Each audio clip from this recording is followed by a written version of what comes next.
Assalamualaikum warahmatullahi wabarakatuh. Saya Layunatul Jamilah dengan NIM 2509626021. Di sini saya akan sedikit menjelaskan tentang sejarah turun dan pengumpulan Al-Qur'an.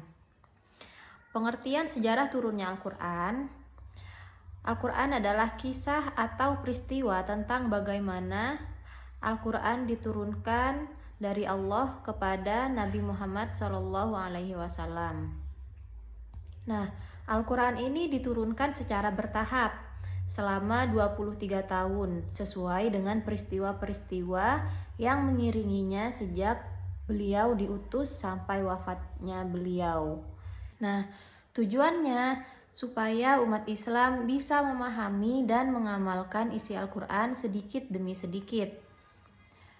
Al-Quran pertama kali turun pada malam Lailatul Qadar melalui malaikat Jibril kepada Nabi Muhammad SAW di Gua Hiro. Ayat pertama yang turun adalah surah Al-Alaq ayat 1-5.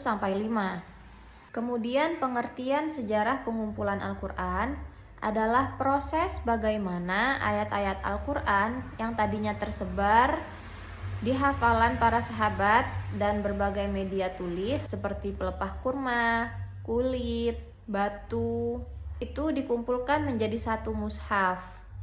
Nah, prosesnya terbagi dalam 3 tahapan penting. Yang pertama, saat pada masa Nabi, Al-Quran belum dibukukan, tapi dihafal oleh para sahabat dan ditulis di berbagai bahan sederhana.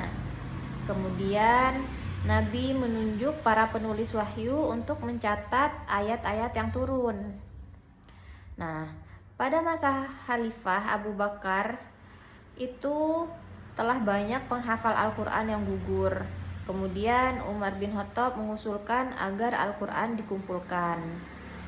Lalu Abu Bakar memerintahkan Zaid bin Thabit mengumpulkan semua ayat. Nah, hasilnya disebut Mushaf Abu Bakar. Kemudian pada masa Utsman bin Affan itu banyak perbedaan cara membaca Al-Quran, sehingga Utsman bin Affan membuat satu mushaf standar Utsmani yang disebut standar Utsmani. Nah, kemudian mushaf ini disalin dan dikirim ke berbagai wilayah Islam.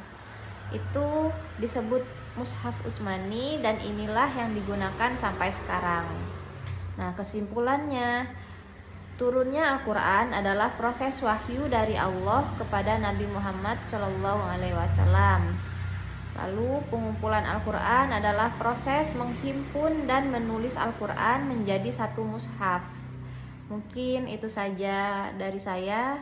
Wassalamualaikum warahmatullahi wabarakatuh.